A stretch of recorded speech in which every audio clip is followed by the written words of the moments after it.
আজ থেকে 2 বছর আগে যে প্রেমিকার থেকে 3,000 টাকা মেরে দিছিলাম, সে আজ হুট করে বাসায় এসে উপস্থিত। আব্বার সামনে আমাকে মালিহা বলল, এক্ষুনি সুদে আসলে 5,000 টাকা দাও, না হলে আমি এলাকার মানুষজন ডাকতে বাধ্য হব।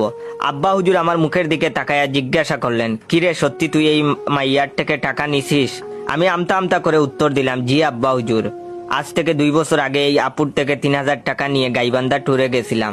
কথা ছিল টোর থেকে এসে টাকা ফেরত দিব, কিন্তু যথাসময়ে দিতে পারি নাই বলে নাম্বার অফ করে যোগাযোগ বন্ধ করে দিছি। এর মধ্যে সাবেক প্রেমিকা চিল্লাইয়া চিল্লাইয়া বলে উঠলো, আরে রাখেন নিজেদের মধ্যে বকাবকি, আমি আমার টাকা ফেরত চাই, না হলে এক্ষুনি চিৎকার দিব। আমি কিছু বলার আগে আব্বাই বলল, আরে থামেন আম্মা জান, আমি এক্ষুনি টাকা নিয়ে আসতেছি, আপনাকে চিৎকার দিতে হবে না, আমরা খানদানি লোক, কারো 1 টাকা মেরে খাই না। বলেই আব্বা রুমে গিয়ে 1,000 টাকার 5টা নোট এনে প্রেমিকার হাতে দিল, সে চলে গেল।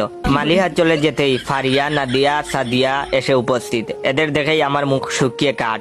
আব্বা হুজুর বললেন, এরা কারা? ফারিয়া, নাদিয়া ও সাদিয়া একসাথে উত্তর দিল, আমরা আপনার ছেলের সাবেক প্রেমিকা। আপনার ছেলে আমার থেকে 4,000, নাদিয়ার থেকে 5,000 আর সাদিয়ার থেকে 6,000 টাকা নিয়ে যোগাযোগ বন্ধ করে দিছে। আমরা আমাদের টাকা ফেরত চাইতে এসেছি।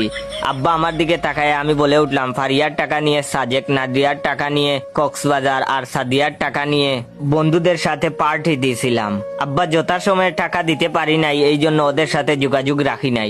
ফারিয়া কিছু একটা বলতে যাবে, এর আগে আব্বা বলে উঠলো, বুঝেছি তোমার টাকা চাইতে এসেছো, টাকা না হলে চিৎকার করে লোকজন ডাকবা, তোমরা অপেক্ষা করো, আমি আসতেছি। বলে ঘরে ঢুকে টাকা নিয়ে এসে ফারিয়াকে 6,000, নাদিয়াকে 7,000 আর সাদিয়াকে 8,000 টাকা দিয়ে দিলেন। ওরা চলে গেল। আব্বা তার পুরাতন জুতা জুড়া খুঁজতে লাগলেন। আমার বুঝতে বাকি রইল না, মায়ের আজ একটাও মাটিতে পড়বে না। সুজা বাসা থেকে দৌড়ে পালালাম বোনের বাসার দিকে। আজ 1 মাস বোনের বাসায় আছি। আব্বা অবশেষে মাফ করে দিয়ে বাসায় নিয়ে যেতে এসেছে। আব্বা হুজুর বলেছে, জীবনে কোনো মেয়ের থেকে টাকা যেন আর 1 টাকাও না নেই, এগুলো খারাপ কাজ। অনেকদিন পর বাসায় এসে মেজাজ খুব ফুরফুরে লাগছে। বান্ধবীদের সবাইকে কল দিয়ে রেস্টুরেন্টে আসতে বললাম, ওদেরকে ট্রিট দিতে হবে।